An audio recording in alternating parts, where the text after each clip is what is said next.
विशाल ध्यान से उसके गाने को सुन रहा था। आज विशाल ने मन ही मन इस बात को डिसाइड कर लिया था कि हो ना हो वो आज इस लड़की की शक्ल ज़रूर देखेगा। और उसने अपनी तरफ से पूरी कोशिश भी की थी। बाउंड्री से देखने की, गेट से देखने की, हाइट से देखने की, टेबल पर खड़े होकर देखने की। लेकिन अनफॉर्चुनेटली वो उस लड़की को पीछे से ही देख पाया था, जिसने हरे हल्के रंग का ब्लाउज़ और गहरे हरे रंग की साड़ी पहनी हुई थी। बाल उसने खुले छोड़ रखे थे और वो एक लकड़ी की चेयर पर बैठकर रियाज़ कर रही थी। उसके पास हारमोनियम भी था जो सामने उसकी टेबल पर था, लेकिन उसका इस्तेमाल वो काफ़ी कम करती थी क्योंकि वो कभी सुनाई नहीं देता था, या शायद विशाल का और उसके हारमोनियम का टाइम मैच नहीं हो पाता होगा, क्योंकि विशाल को ट्रेनिंग में भी तो पहुंचना होता था 9 बजे। लेकिन आज विशाल ने उसकी शक्ल ना सही, उसे पीछे से तो देखा था। कुछ यादों के लिए अक्स तो मिल ही गया था। विशाल वापस अपने हॉस्टल गया। अगले दिन सुबह ठीक 6:30 बजे विशाल फिर गार्डन में आया। आज कुछ आधा घंटा निकल चुका था, पूरे 7 बज चुके थे। लेकिन जिसकी आवाज़ विशाल को रोज़ यहाँ खींच के ला रही थी, वो लड़की नहीं आई थी अभी तक। 7 बज चुके थे। 7:10 हो चुके थे। कुछ 40 मिनट से बेचैन विशाल राउंड पे राउंड लिए जा रहा था गार्डन के, लेकिन उसे आवाज़ नहीं आ रही थी। आज 7:15 या 16 पर आवाज़ तो आई, लेकिन ये आवाज़ वो नहीं थी जिसमें कशिश थी, जो कशिश विशाल को खींच रही थी। ये आवाज़ कुछ बदली हुई थी।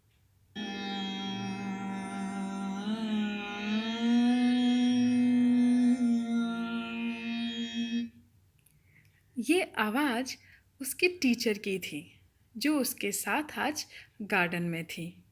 अब वहाँ पर 2 लेडीज़ थी, जिन्हें विशाल टेबल पर चढ़कर देख रहा था।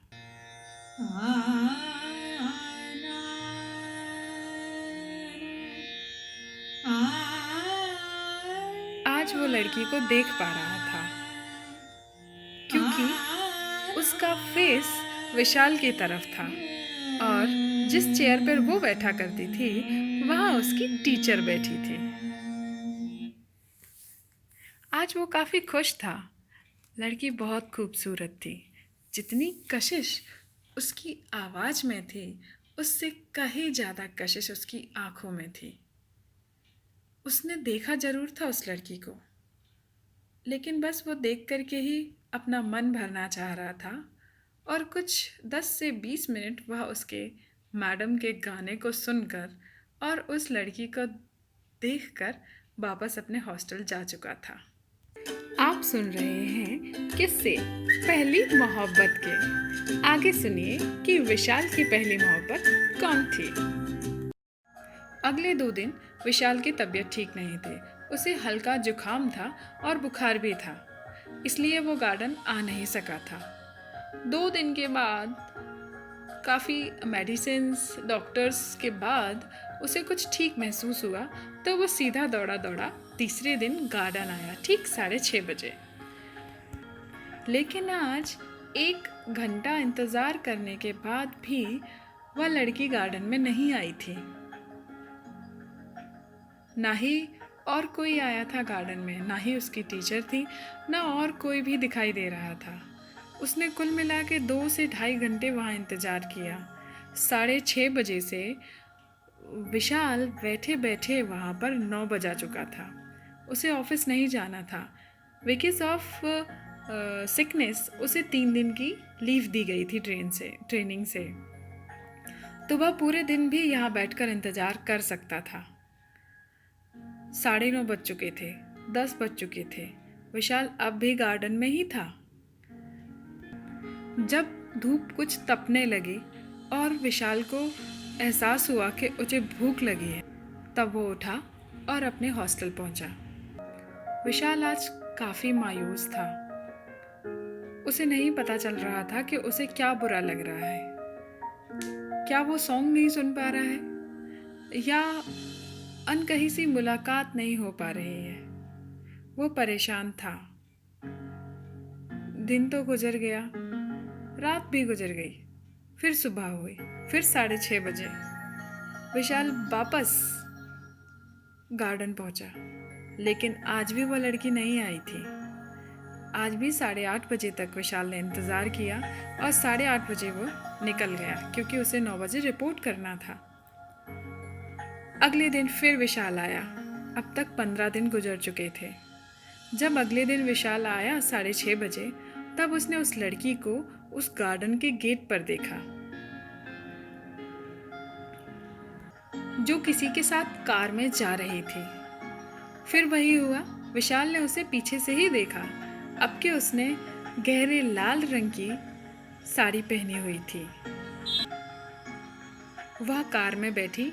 विशाल ये नहीं देख सका था कि कार में कौन था। उसने बस यही देखा था कि वह लड़की कार में बैठी और कार चली गई।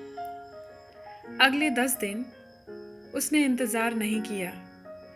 वह रोज आता 6:30 बजे, आधे घंटे चहलकदमी करता, प्रकृति को निहारता, फूलों को, पत्तों को महसूस करता, वहाँ की हवा को, और अपने हॉस्टल चला जाता। वह बेचैन नहीं था। उसके दिल में कुछ अजीब सी शांति थी। उसका मन अब कोशिश नहीं कर रहा था कुछ भी करने की। ना ही उसने पता करने की कोशिश की कि वो लड़की कौन थी, क्या थी, वो घर किसका है, कुछ भी नहीं। 26वां दिन जब वो वापस आया ऑफिस से, तो उसने हॉस्टल के गेट को ओपन ही किया था कि उसे फिर वही कार दिखाई दी और वह लड़की कार से उतरती हुई दिखी। अब के उसने पिंक कलर का सूट पहन रखा था। अब के उसने सामने से देखा था। जितना मधुर उसका संगीत था और जितना मनमोहक उसका गार्डन था, इन सब से कहीं ज़्यादा खूबसूरत थी वो। ऐसे कि मानो देखते ही रह जाओ। उसने किसी को बाय बोला कार से और वापस अपना गेट खोल के वो गार्डन के अंदर चली गई। यह देखते हुए विशाल अपने हॉस्टल के गेट पर खड़ा था। वो भी अपना बैग लेकर अंदर चला गया। उसे उम्मीद थी कि शायद सुबह सुरीली होने वाली है। वह सुबह उठा और 6:30 ठीक बगीचे में पहुंचा। ठीक 6:45 उसे वह कर्णप्रिय संगीत फिर से सुनाई दिया।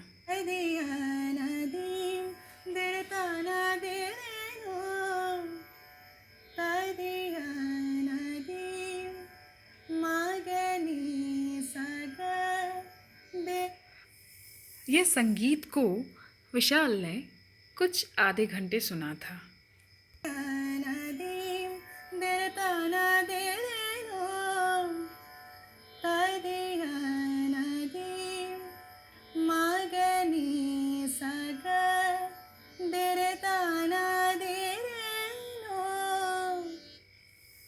तभी विशाल के मोबाइल ने रिंग किया। विशाल ने अपना फ़ोन उठाया। फ़ोन पर पापा थे। विशाल, मैं सोच रहा हूँ कि तुम्हारी और वनिशा की शादी कर देनी चाहिए। आई थिंक तुम दोनों परफेक्ट कपल होगे। मैंने एक फॉर्मल मीटिंग रखी है, तो तुम्हें जब भी टाइम मिले तुम बता देना। वैसे भी आज के बाद कुछ 3 या 4 दिन बचे होंगे तुम्हारी ट्रेनिंग के, ठीक है ना? तो जिस हिसाब से तुम्हें लगे तुम मुझे बता देना कि तुम कब आ सकते हो या कब तुम्हारी ट्रेनिंग ख़त्म होगी और तुम वापस दिल्ली आओगे। हम उस दिन का गेट टुगेदर रख लेंगे। ठीक है पापा। यह कहकर विशाल ने फ़ोन कट कर दिया और वापस वह अपने हॉस्टल चला गया। वैसे ही रोज़ का जो उसका रूटीन था, उसने वो रूटीन फॉलो किया और वह ठीक 9:30 बजे अपने ऑफिस पहुंचा। उसे इस बात की कोई खबर नहीं थी अभी तक कि क्या वो वापस उस आवाज़ को सुनना चाह रहा है, क्या वो चाह रहा है कि वापस वो उस लड़की से मिले, या आगे कोई बातचीत करे उस लड़की से। वो इतना बिजी हो गया था अगले 3 दिनों में कि उसे ये खबर भी नहीं थी कि उसे उस लड़की को जानना पहचानना है या आगे कोई बात करनी है। वह 3 दिनों में अपने सारे काम निपटाकर और सारे पेंडिंग जो वर्क्स थे, जो फाइल्स थी, उन्हें क्लोज करके वो फटाफट दिल्ली के लिए वापस निकला। उसकी ट्रेनिंग कंप्लीट हो चुकी थी। अब उसे अहमदाबाद नहीं आना था और ठीक उस ट्रेनिंग के और लोगों की तरह वह उस लड़की को भी भूल जाएगा शायद। लेकिन ऐसा हुआ नहीं। आज जब वो बगीचे में बैठा है जहाँ उसको सपने में वनीशा को देखना चाहिए, वहाँ वो उस लड़की को देख रहा है जिसको वो अहमदाबाद में सुना करता था। यही थी विशाल की पहली मोहब्बत।